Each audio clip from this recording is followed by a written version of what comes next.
Italian or former Italian pro coach, former Chelsea coach, now Gillingham coach, but also what I'm going to call an Italian footballing expert. Matteo joins me today. How are you doing? Fine, Jamie. Hi, how are you? Not too bad. We were just talking off here, and we're talking about some amazing things that have happened in Torino's history. Some quite positive, but also some negative things. Such as the whole team crashing on the way home from a testimonial match, which I'm sure we're going to talk quite heavy into. But if you had to, sum up who you are as a person, why are you on the show today? Of course, but also who are you as a person? Well, first, thank you for having me No here problem. because clearly, it's really always nice to have a chat speak about football because I Of think that course. I'm a football obsessed like you. Yeah, of course. So honestly, yeah, I always love football. I play football local level, and I was really lucky to have my opportunities also in with the pro and. But both I think that both the war were amazing. So yeah, hopefully we can speak also about both. Of course. And growing up in Italy, what's that like? Is it similar to the UK? I know you're in the UK now, and you must have seen grassroots level as you're working with over in Italy. What's it like to be in Italy, to play football, the climate, everything that makes an Italian player who they are? Well, clearly it's not easy to find the word in like less than 5 hours probably, but except that I think that uh, I'm quite lucky because I had the opportunity to visit several countries. When I was in Torino, we organized a lot of trips with the coaches, and we visit France, Germany. Well, went in Canada. So that experience, I think, that gave me like a big picture. I think also the Italian situation, and also now I'm starting with also with the British one. But in Italy, I think that as every country has different type of different philosophies, different people, different culture. So it's always difficult. I don't like when someone say, "Oh well, they are good, we are bad." No, everyone is different. So the only thing is to understand. I think that Italy, if you think is that it's really small, well, I have looked the the world here, and Italy is really a small country, and we won a lot. I think that's the easiest things to say is like in Italy you have pressure since you have, I don't know, you start with football at 4 years old. Clearly it's crazy, it's not good, but at the same times, especially when you arrive on top, that help and makes a difference. So I think that this is probably the characteristic of Italy. We are obsessed about football. We love tactics, and so that's clearly something different. For example, for the UK, that there is a huge difference. Of course, I'm hoping that England can snatch away that Euro 2020 trophy from Italy. We definitely should have won it, but we're going to talk about that now. Actually, Mm. a very hectic tournament. On the back of COVID, the build up to the match itself, people illegally getting into the stadiums, a lot of fights happening, really summing up a lot of the British culture, which is quite shameful to be quite frank. That build up as a player, the atmosphere as fans to play Wembley, the home of football, is what they call it. For Italy to go on and win it in unlikely circumstances on penalties, but also the chances that England had, the home crowd, most of the stadiums behind them, and a small portion of Wembley um, out to the Italians. What happened in that final? What was the difference on the night? Well, it's a big question. At the end, well, someone said clearly, it's not, they are not my words, that at the end, people will remember only the team that win. And that's it. At the end, again, I'm not saying that it's good, that it's bad, but that's it. So uh, that's something that Italy had at the moment. Honestly, we are not in the best moment, and I'm discovering, because clearly I'm here. It's like it's not a lot of time that I'm here.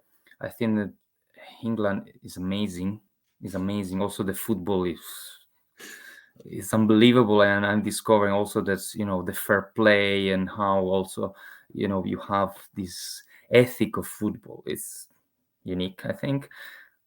But probably, I think, again, yeah, to be honest, I think that England had in the past a better team, if you remember, because the gold generation with, Beckham, Gerrard, etc., that was more than the last, Euro. I think was like an example. Probably, yeah, it's not easy sometimes. You could also have the better players, but sometimes it's not enough.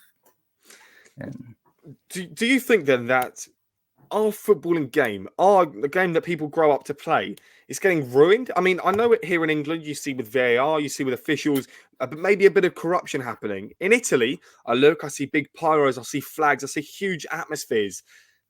In Italy, is that the same? Is there still corruption behind those closed doors? Is it the same as the UK?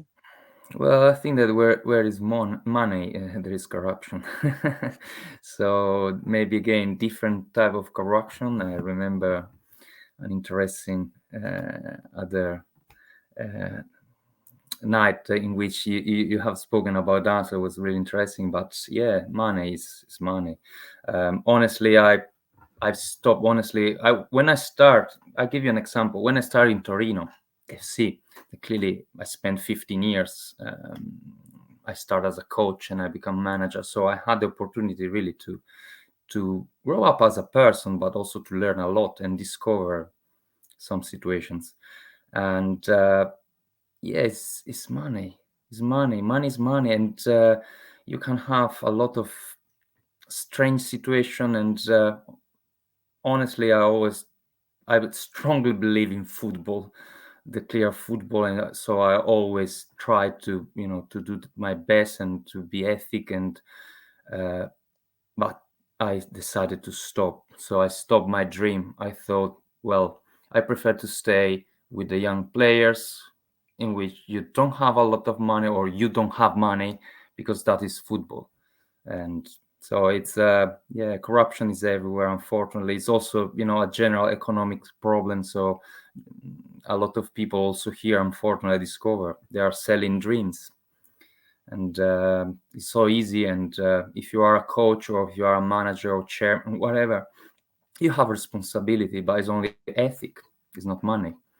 And when there is money, sometimes the ethic, is going away, flying away. So yeah, I think it's a common problem. England is doing really well, to be honest, and I hope really that England will be always like that. There are problems clearly, but the approach, I think, is really different. And so yeah, also what the country did against the hooligans was an example. If you had to take an English kid, maybe 12, 13 years of age, and an Italian kid, what would you expect to see from the pair of them? You've worked with Italian children, but you've also probably seen what it's like here in England. So what would you expect out of both of them? And who would you rather pick as a manager of a team? Well, honestly, one of my experience now is with a local club. I'm a volunteer now, it's like 4 years, and with Country Eagles. There's really a small club, and honestly, after 15 years in the professionals, I start again breathing with them, because I needed that. And so I can reply to you that unfortunately, as I said at the beginning, Italy there's a lot of pressure. And when I said pressure, is usually, clearly I'm speaking in general, but a lot of families, they have this idea since they, a kid can start playing, that you can, you need to use all the ways for becoming a football player. And that is not good. You need only to have fun. And so that is the passion. And in Italy, unfortunately, there are these pressures. And so if you are a coach, you need to be aware of that and to be coherent. I think that this is the key word, to believe in the ethic, but also in your action. You need to every day to follow that coherence. In England, to be honest, is when I arrived was a dream, because all the parents so respectful, so polite, and no one was anything. Honestly, now after 4 years, sorry, I'm starting to think, sorry, but say something, please. So I'm Italian, I need it. So clearly, I'm joking, but it's a different approach. It's a different. It's more respectful, but at the same times, if I could say, as usual, something good, something bad, I think that communication sometimes is more difficult, because you as a coach, you need to follow the parents maybe, or is a difference.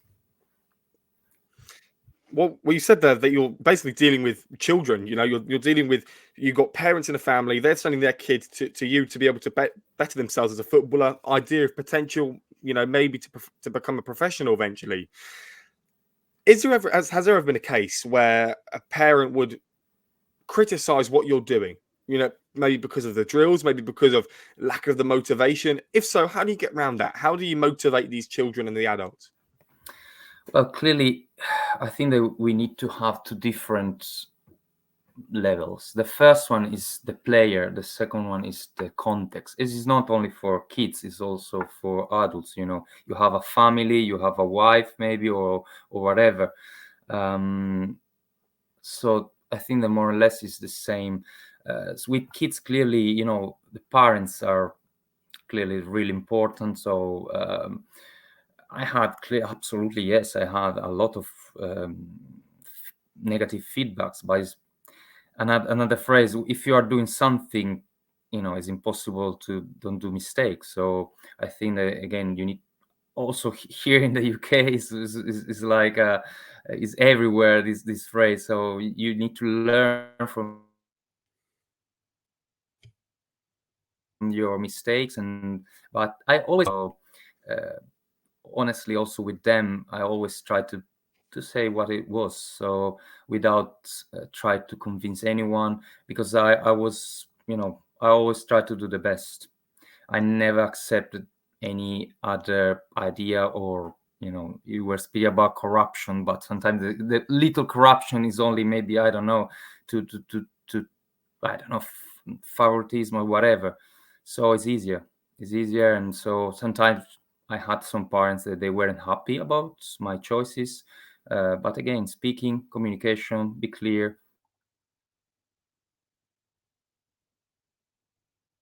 If you're happy, I want important. You cannot teach or play football without that part. So yeah, so that, I think that was the situation. Clearly, I had also tough situation, you know, when you, especially the end of the season, in which unfortunately a professional team, you have to share that maybe someone won't continue in the team. That is but again, I think that's you know, you give an opportunity. So we were managing that, so we shared that, and we tried to, I'm sure, because also now after years I have some, well, now they are not kids. Unfortunately, my hair are gone. So that they are sometimes sending me messages, say, "Oh, coach, it was so the best moment of my life," you know, and that's it. Also, if you are not a football player now, like someone else, but you know, it's life, it's football.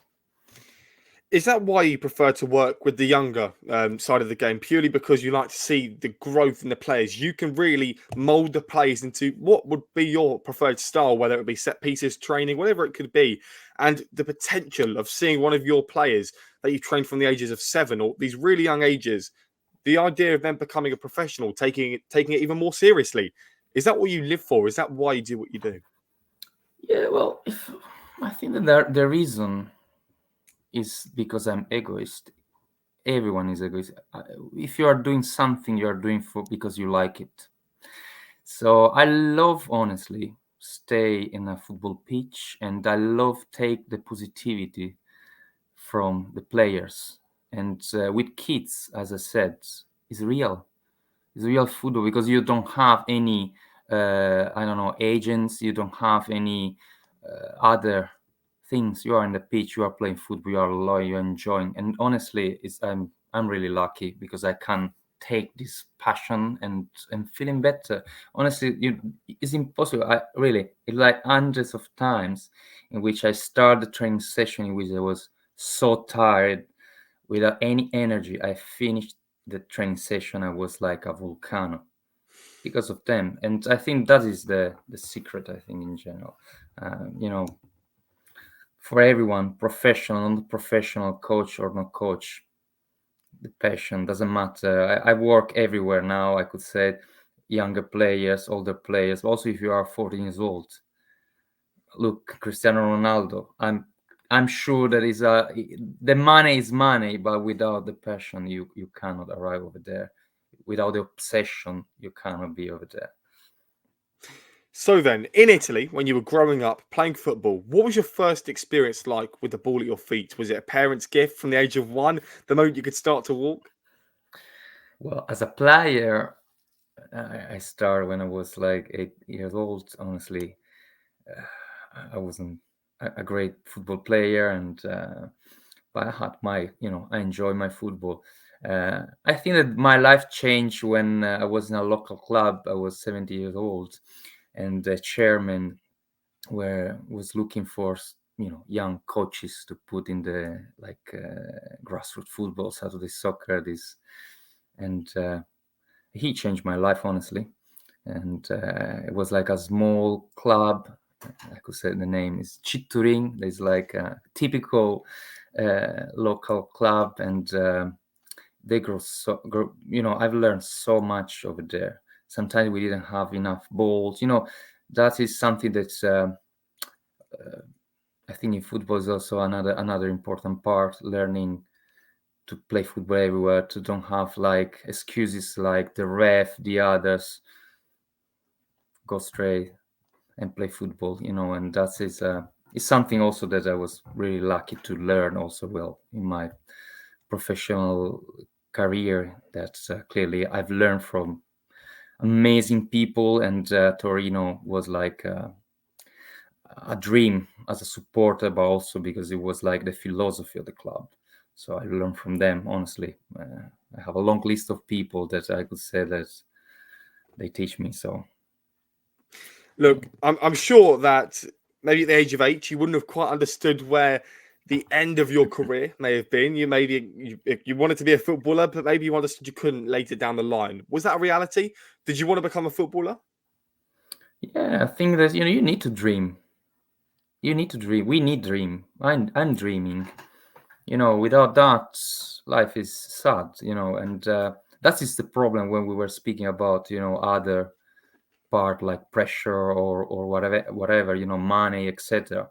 If you lose that part, it's full of people. Everyone, I think, that knows someone that was so good playing football, but for an injury maybe, or someone else, he knows someone, someone, and all these histories that are everywhere. And more or less it's true.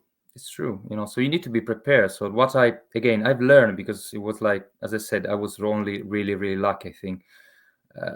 You need to give dreams, but also remember that your role is different. So with families, with the others, to have the targets and work 24 hours a day on that, sharing that passion, and hopefully someone will arrive, but if not, they will learn for life, because football is life.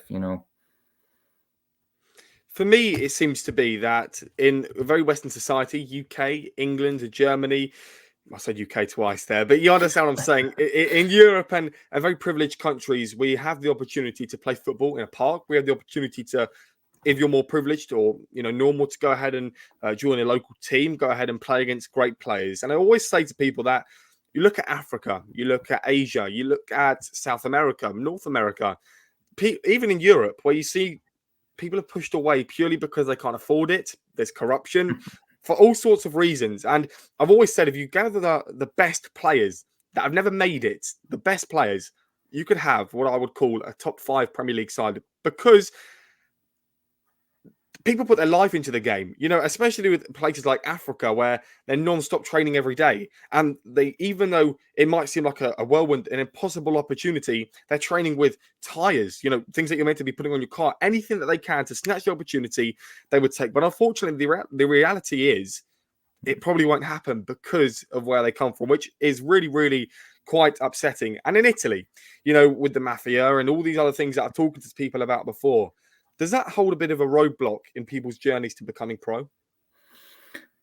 To be honest, I think it's a general problem, but also here's the same. I think that the first big problem is that no one is really interested about, especially the grassroots or the young players. I think this is the reason.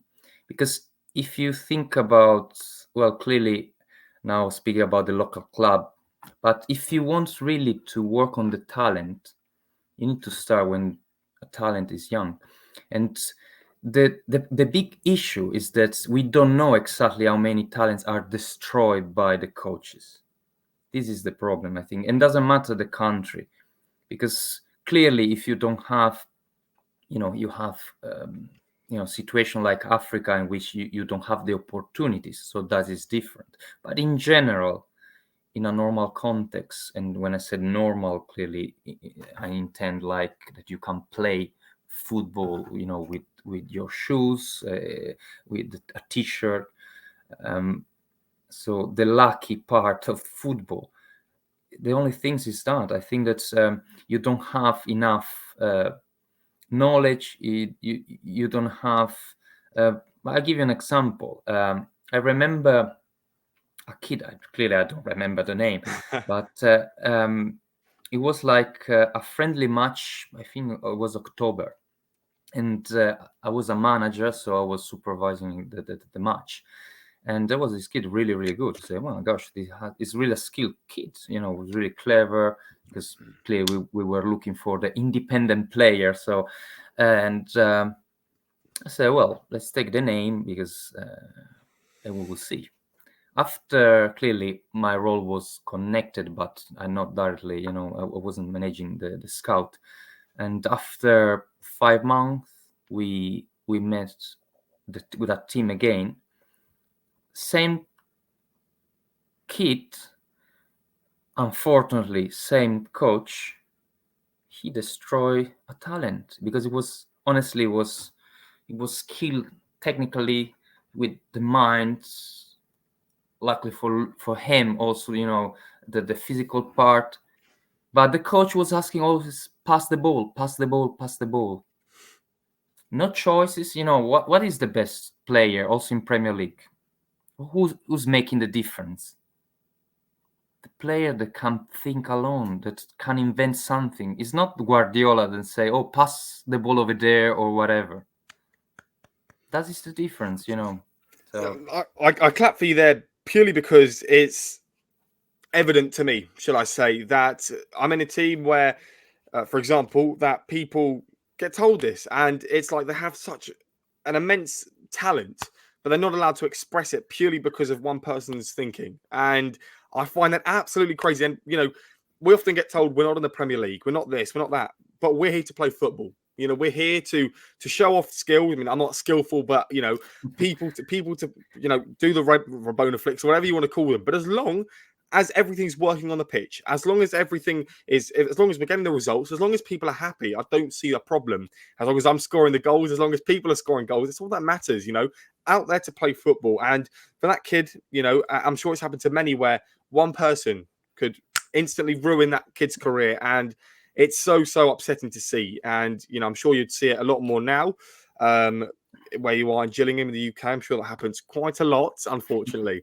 But yeah, moving on if I to. could say something, I'm Yeah, sure no that problem. you have a talent because that is the fact. I'm sure, for example, if you had, I don't know you really well, but I'm sure that speaking about communication in your team, or I'm sure that you have the personality.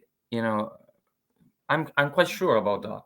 Now you could say yes or not, but Well, no, well, it's everyone has a talent. of course. Everyone. But I feel like, if you want to talk about me personally, probably no one Next cares. But time, maybe. yeah. But yeah, so in Italy, so when you were there, you were in Torino, and growing up in not a major city, from what I know from England, of Turin, Milan. I could probably name maybe one or two more, but I Yeah. fall a bit short on the geography side of Italy. Torino, what sort of city is that like? Is it a hyper city? Is it a quiet city? Yeah, it's a quiet city. It's a city, so clearly now that I'm living, in the countryside, Canterbury is really a small city, so it's not. It's another world and another life.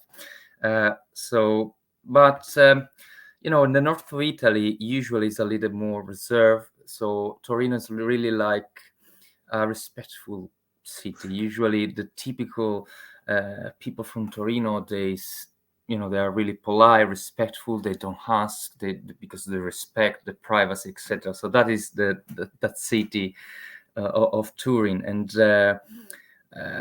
it's a yeah. So it's a little bit different respect Milan, for example, but and especially of the south of Italy is like more noise. The typical idea that I'm discovering of Italians is more the south of Italy, in which there are a lot of passion, a lot of noises, confusion.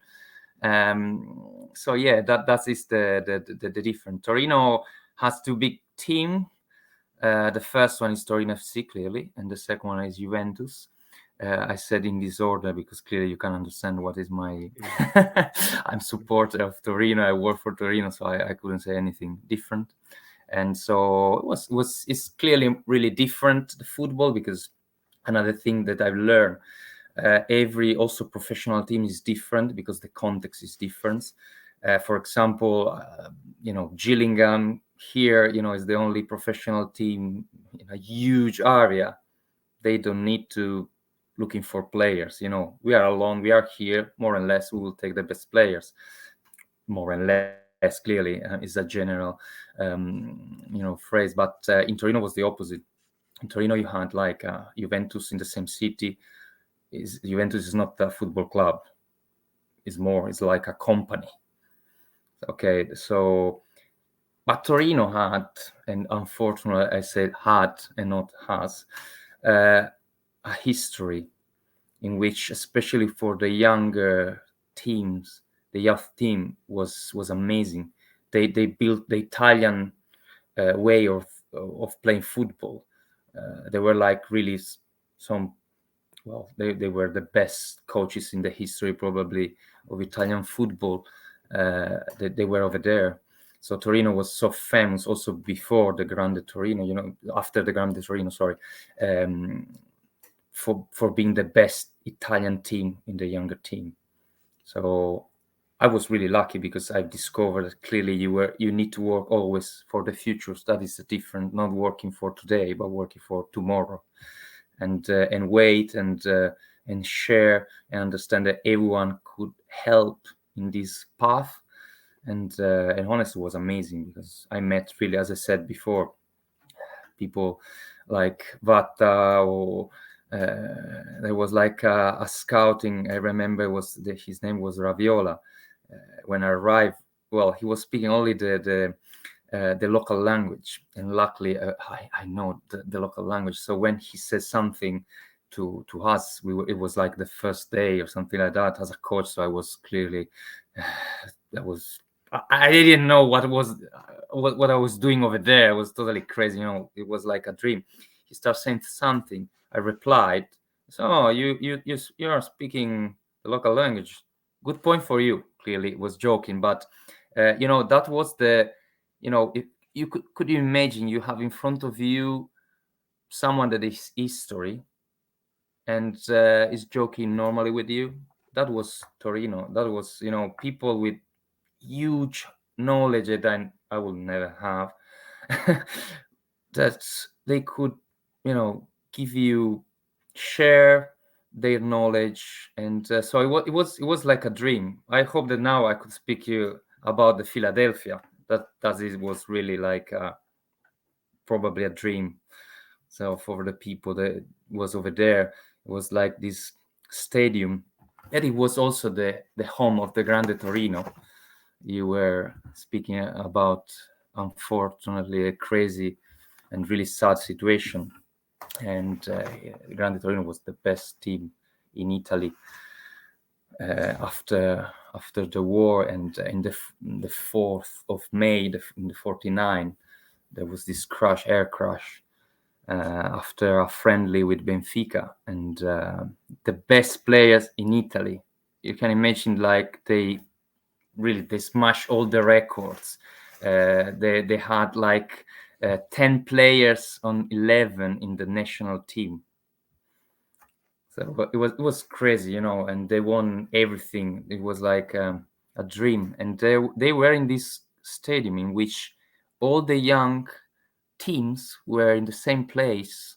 And again, someone told me, but that was Torino. You arrive. The funny things that you have the changing rooms, and the first changing room was the now it's impossible to have the first team, and the last one were the young. So also the kids were in the middle, with the football player. But it was amazing because you start thinking, I need to arrive over there. The last door over there is my dream, is my target. And it was amazing. It was normal, it was like, again, it was, I don't know in English if there is the term the academia. In Greek, the ancient Greeks, they have the academy, but that was exactly the idea, and it was a dream. Amazing coaches, really tough. So it was really difficult. So I'm not saying that it was like joking, but different. I met totally different people from different backgrounds, different whatever, but the opposite. And they were also now speaking about that moment, that pitch. They were speaking like a dream. And honestly, before I met them, I was thinking, well, yes, I know this history, but it's history. Maybe it's not true or whatever. But speaking with people like them, I discovered it was like real. Also numbers, they won, like 6 Serie A titles in a row, more than 100 matches unbeaten. Wow. Yeah, so it was like, and unfortunately, the tragedy arrived, and that was like. For Italy, honestly, was like a shock. It was like also all these young players, like a dream after the war. It's like a country that is trying to, start again the normal life. It was crazy. It was crazy. And unfortunately, it wasn't the only one, because Torino had other really other tragedies. And is why Torino, if you follow football, you cannot, I'm not say support, but Torino is really romantic history. Yeah. We'll talk about Grande Torino in a little Yeah. while, and I want to talk about Yeah. that in depth. And Yeah. you were talking about Italy, and you were talking about the north being maybe a bit more peaceful compared to the raging south. And Mhm. we unfortunately saw in Italian football about a week ago where Mike Maignan was racially abused. Udinese fans, not targeting anybody, no sets of fans, but it seems to be a specific number of clubs in Italy and England that repetitively are racist or homophobic or just being unnecessary towards players that are there doing their job. You might work on as a bricklayer, on a building site, but then that job is literally the exact same as what they're doing, just in front of 75, 80,000 people. To receive this racist abuse from Mike Maignan isn't the first time either.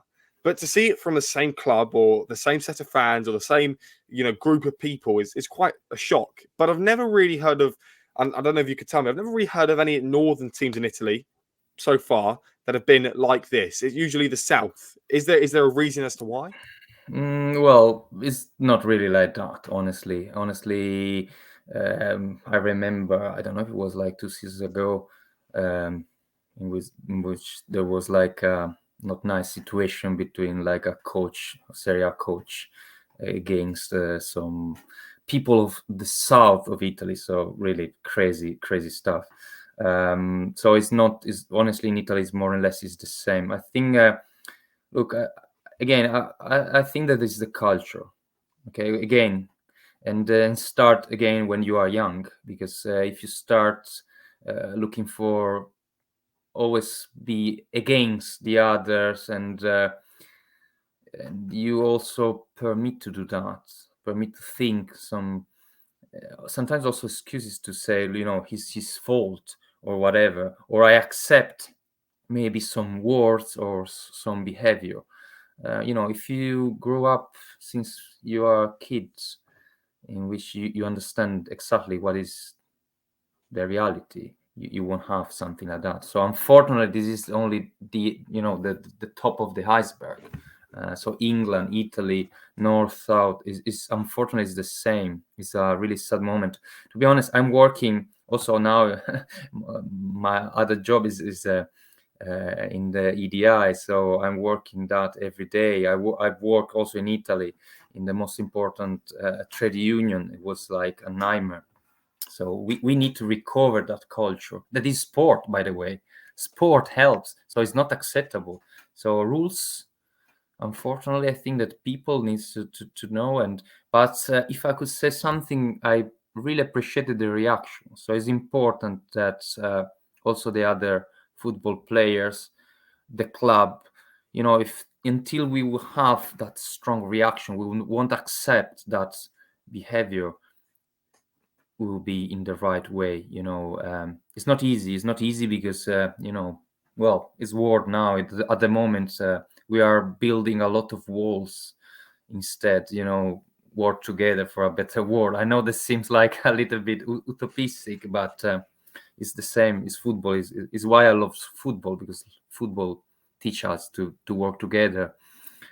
For winning the match or losing, but together. So it's the same. It's the same. These people they are not supporter, and they are not. And by the way, I've noticed that today they said also there was like a black man against Magnan. So this is the example. They are really totally crazy and acceptable. To be quite honest, it mows my mind. It blows my mind, Mm-hmm. and I'm actually doing a speech on it tomorrow, talking about racism in all sorts of football. And part of it is to kind of ask the question as to, are we doing enough? Because it's all well and good if we're in a stadium of 45,000 people. If a group of 100 are doing that chanting of not nice language, that can ruin the whole game. It can make the players walk off. It can ruin everyone's mentality. Not only that, is the Udinese fans, or in this instance it was, the rest of the fans were being fine. They were just watching the game. By the way, the game that they do their weekly wages for, they go to work, they have to pay bills, but then they would like to spend the extra money that they have on these tickets to be able to go to a game and see it's that group again. It's the same people this week as it was last week, being racist for no reason. But again, it's all well and good having the No Room for Racism campaigns, or Black Lives Matter, or all of these, or Kick It Out for women as well. Does that do anything? Taking the knee in a game. What is? I know it symbolizes the stop of racism, but what can we do to really eliminate it from the sport? I think that's look. England is an amazing example, because I think that Football Association is doing really well. Honestly, clearly is my vision, my experience. Again, there are differences because, for example, in Italy, when I was kid, I remember that I had like one or two people from abroad. Okay, so or with origin, so it was really rare. So clearly there is a different timing also for the integration, but except that, I think that's it's important that all the campaigns is important to speak, is important to don't accept, but at the same time I think that you need to understand that is probably something that is missing. I give you an example of speaking about football, because it's not racing, but it's always against someone, or against someone that is different. Who's the only one? Well, depends. Maybe sometimes there are a little bit more, but in a football pitch, who's the only one that is alone in the pitch? The ref. Okay, and a lot of people are against him. Okay, as a coach or teacher, because at the end it's not only coach, it's more for teaching. I give you an example. If you start with the kid, sometimes, especially if you are an extra kid, start doing well. Now you are the ref. 5 minutes of as a referee. In that moment, you start being pushing him like the supporter are doing, or like maybe he's doing sometimes against the referee. It's starting to say, sorry, ref, but it's full. Sorry, ref. I starting like that. After 5 minutes, I'm not joking because I use this several times. They will respect the ref. But again, you need to have an experience. You need to teach not only the theory that is fine, absolutely fine, but you need to create some moments. I think that is the way for understanding, not only knowing that, oh, well, we know what is right, but I need to understand why is right, why I cannot say something like that to Magnan. I cannot accept someone that say something like that to Magnan. So this is, if you have that, you will be more proactive. You won't accept that. So again, it's difficult. It's not like probably me and you, we are not able to do that. But again, in our context, we can do that and do that. Or if someone react or say something like that during a match, immediately out. If the ref can't listen that, you go out. Doesn't matter the match. If I have substitution or whatever, go out. Stop.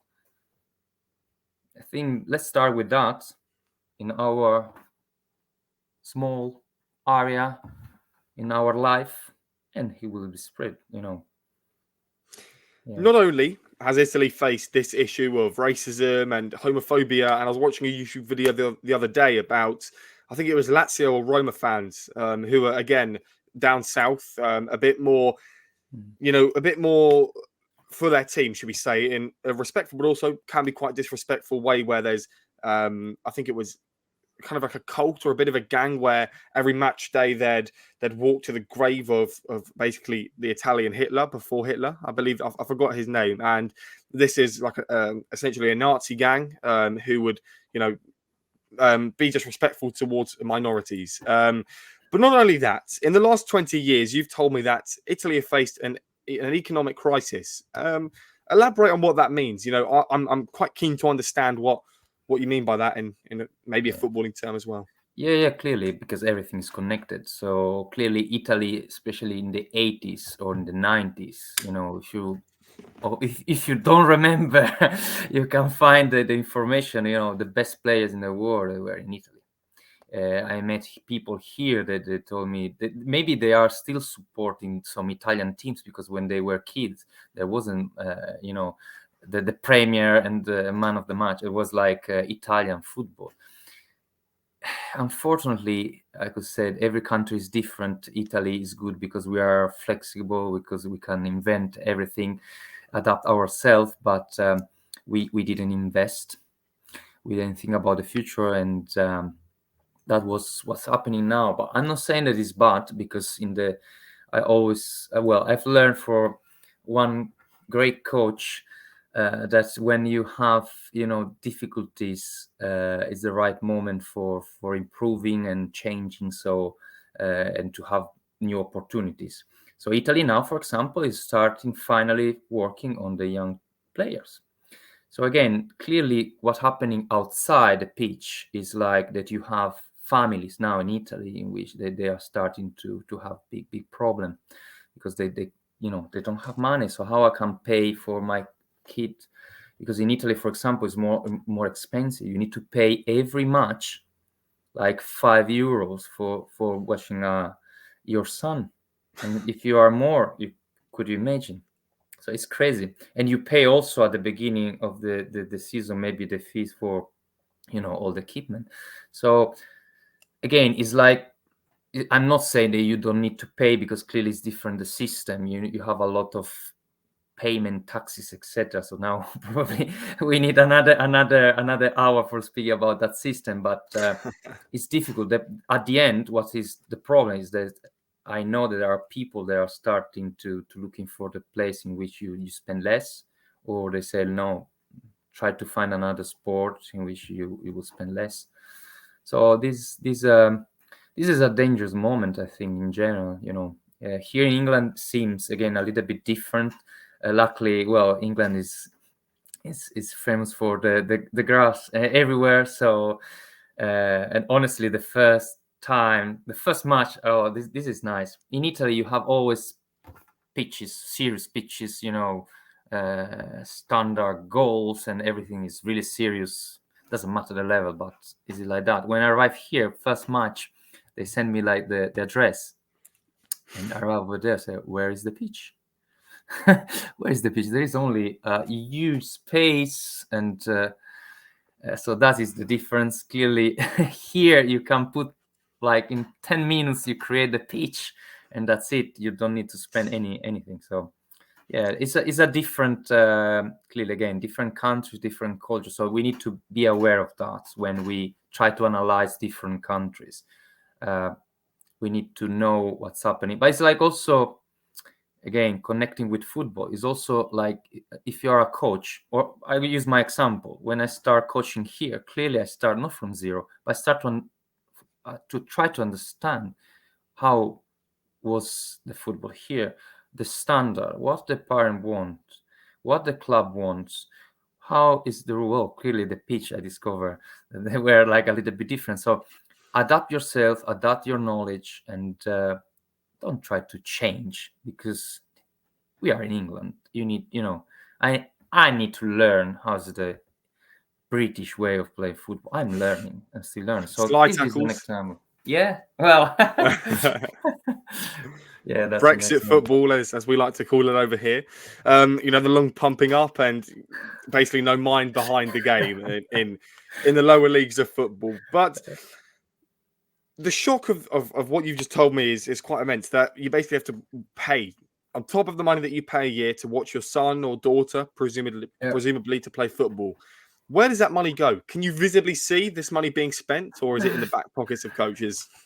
Well, no, well, not like that. Well, sometimes yes, sometimes I give you an example when we were speaking about not nice situations. Clearly, is my voice. So as usual, you cannot demonstrate anything, because it's like it's the typical situation in which everyone knows, but no one is doing anything. For example, in Italy, there is the rule that you cannot pay for young players. So if I'm a professional team, I don't need to pay the local club for taking or asking a player. So if the player is happy to play with me, he can come. But it's not like that. So in theory, again, during the year, the club will receive some money. There are like some, I know now I don't remember exactly, but every especially when you start the national, football, so presumably I think under 14, and the clubs will receive money. This is in theory the situation, but it was exactly the opposite.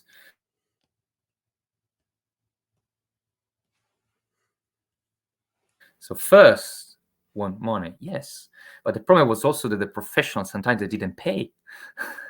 So it's like everything was wrong, So the clubs they ask money. I remember again sometimes you say, well, we have this kid, he wants maybe to stay with us, and another club will arrive saying, well, we give you some money, and that money, I don't know where, it's like that money cannot exist. So how and Gone. yeah, exactly. So it's but again, everything was wrong. Clearly, there was a lot of people that were like, oh, I have a player. It was like, oh my God, what's this? So it's why I said no, it's not for me. I don't like it. It's like I'm like that. I want to be myself. I love sport, and it's too much for me. So but everywhere, all the levels, also when I was in a local club, honestly, in my career, there was the rule that when you were like 16-year-old or less, I don't remember, you had to to put a signature on this I don't know, it was like not a contract, but you had to play your entire life since that moment with that club. It was you become like property of the club. honestly, I was like, as I said, I was loving football, playing local club. So when I arrived, honestly, I didn't know. My father same, so it was like only fun. And they say, oh well, we will give you like, I don't know, 50 euros for the signature. When they said that, honestly, I said, what? Really? Yes, yeah, yeah, we'll give you 50. Why? Well, oh, because yeah, it's important. Okay, that's fine. What's happened? Well, as usual, in that moment, I was an expert, so I didn't know anything. After a year, I start for some reason to don't. I didn't play a lot, so I asked, look, I'm not playing a lot. I want to play. I want to change my club. They say, oh yeah, you need to pay. I say, sorry, we are not playing Premier League. We are not playing. I'm not playing. The level is so low. What I need to pay? They ask me money, or oh well, find a club and they need to pay. I was totally shocked. Honestly, also one chairman arrived, say, "Oh yeah, you ask money, and now ask money, really? Why? Again, now after years and years, I can understand that the normal, game was that also as a player, maybe some families will say, "Oh well, we will sign the contract." It was like I don't know how we could call that. I will sign only if you give us like 50 euros, something like that. I don't know, maybe more, but nothing so serious. And so I was in that system, and I was totally, shocked also about that. And so I had to wait for like 6 months, 8 months without playing a match, because clearly, no, well, I didn't want to. I didn't have money. I couldn't pay, and didn't want to pay. I found a club. They said, "Look, we are a local club. We cannot pay." They did it. They said, "No, you won't move." And their rules was like, if you stop for, 8 months or something like that, you are free to play. This is the craziness, of money and Contracts. yes, sometimes yes, and but again, I think again is the system that is not ethic. Mm. This is the problem. Where there is the money, if I need money, what again? I spoke. I'll give you an example. I spoken with one of the as I was saying before. I was really lucky to had sometimes some chat with this genius. It wasn't like a coach. It was like a god. His name was Sergio Vatta. He worked for Torino. He built everything over there. He discovered player like Vieri, Lentini. Well, probably you are young, you don't know, but they were like amazing players, and all the players they you can imagine under 23 players that they moved directly in the first team. Like I don't know, 10 players was like craziness because he created something unbelievable. But for saying he well now I've lost all the things now. Sorry, but he was saying also that you need to have that passion. If there is money, it's the end. So it doesn't matter if you are good or not. You need to follow the rules. And he was like that, and he was managing amazing players. But for him, now you cannot do that. It's why he left football, because when the money arrived, too much money. Well, having a chat with him, but also ex-football players is the same. One of the best football player of Torino was Paolo Pulici, top scorer for 3 times, I think. Sorry, but I was clearly it was before that I was born. But I was so lucky to meet him several times. He left football. Believe me, it's like, well, it was like a god playing football, but it was like also is an amazing person, someone that could give to football a lot of the real football. He left. He said, "Look, I earn money. It's fine. I don't want to spend my life over there." And but he was telling me history. They was like, "Are you joking?" They were walking before the match. They were walking for going to the match, Serie A match. And he told me, "Well, I was in the middle of supporter. They were paying. They were using their money for watch me. For me, was like the responsibility. And also when the things they weren't going really really well, more, I had to listen them. I had to accept. When honestly, for me, it was like, oh my god, it was like a dream speaking with him, but also dream listen to him, from him, his words. It was like another. Now honestly, unfortunately, all the players are not like that. They it's full of players. Also, well, I don't know Premier League, but in Serie A, or the second division in Italy, the Serie B, player that after, I don't know, 5 years, 10 years, they don't have any money because they don't have culture. They are losing what Vatta and the others were teaching, not only in football, not only money, because there's life.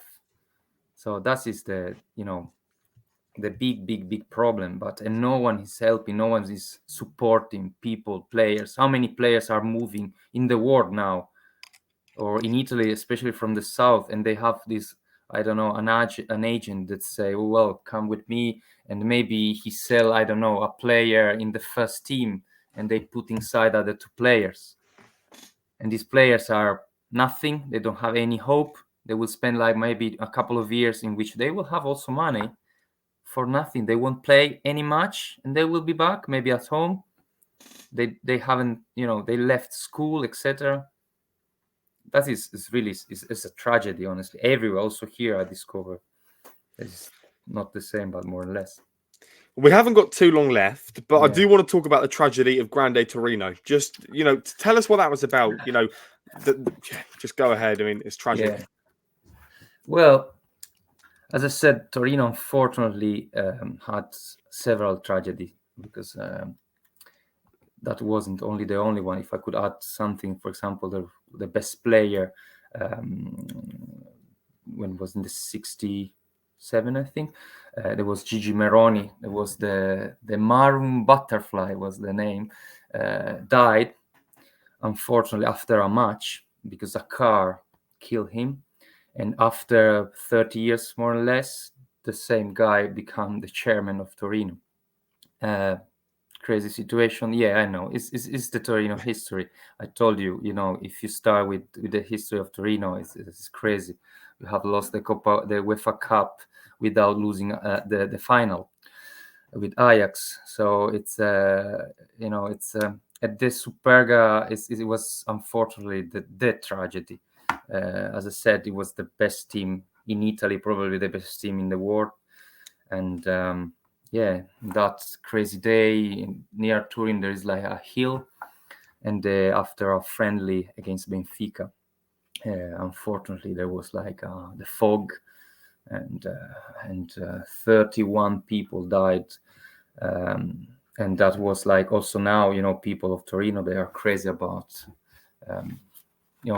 they are going every year in that day for visiting the Superga hill, in which there is like usually the captain of Torino read all the names. So for us, it's like really like remember always the history. So, but it was crazy. It was like again, it's impossible. Now we had the Chapecoense some years ago. That they had unfortunately the same situation. So yeah, it was crazy. But look, also in the bad things, again, you discover great things. For example, a lot of teams, Benfica, River Plate in that moment, they flew to Italy for playing a match, for fundraising, and they play with the Torino symbol. So all the best player of Serie A, they decided to play with the Torino T-shirt only for that match, and so it's it's a tragedy. But from the tragedy for these amazing players, you can learn. You can also, after a lot of years, we are here, we are speaking about them. They were a model. They were models in the behavior, in the pitch. They were amazing. They were respectful. So that was also because they were like a legend of football. The captain Mazzola was like he was famous because when he started doing like that, it was the moment in which Torino started playing, and everyone knows it was like all the players said, we need to switch. We are not playing well. Well, That is crazy. And yeah. another crazy thing that happened is the incredible final of the UEFA Cup in 1991/1992. I mean, just go ahead with this one. Yeah, unfortunately, I remember that because I was kid, and it's the last, it's the end of Torino, the real Torino, unfortunately, because the crazy rules. Well, football is nice because we are changing every time the rules, but at that moment, there was this lovely rule in which you had, well, not one final, but two finals, and more or less you can accept that. You play one at home, one away, so it's fine. But the strange rule that you didn't have extra time and you didn't have penalties.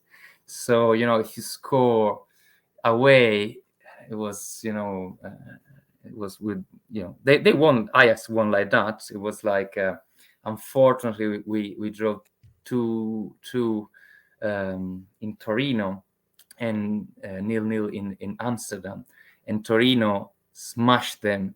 We had two posts and one bar, and it was like, again, this is the Torino history. It was like crazy, Torino Did won Ajax with, win it that year? yeah. Or did it just Sorry? end in? Did Ajax win it that year, or did it just end in no one winning it? No, well, no, don't win. Yeah, so yeah, it was like, yeah, I think that it was the only situation, honestly. By the way, That's and I don't crazy. remember. Yeah, Why was that just that one year? Because I've never really heard of this before. no. I think it was probably was, the rules that you think that is impossible that they could happen until they happen, and so you say, maybe it's better to change it. Well, it's the same with UEFA today. If it brings them money, they don't really care, I suppose, do they? Giovanni Infantino is a great example of that. Now, Yeah, yeah. Matteo, an hour has been spent talking to you about Italy, about the highs and the lows, and absolutely everything that, near enough, everything that you've mentioned to me about you and what you hope to, do in your career. And, I wish you the best, and I really appreciate you joining me today. My pleasure, and really, congratulations, because you are doing really a great job. Thank you very much.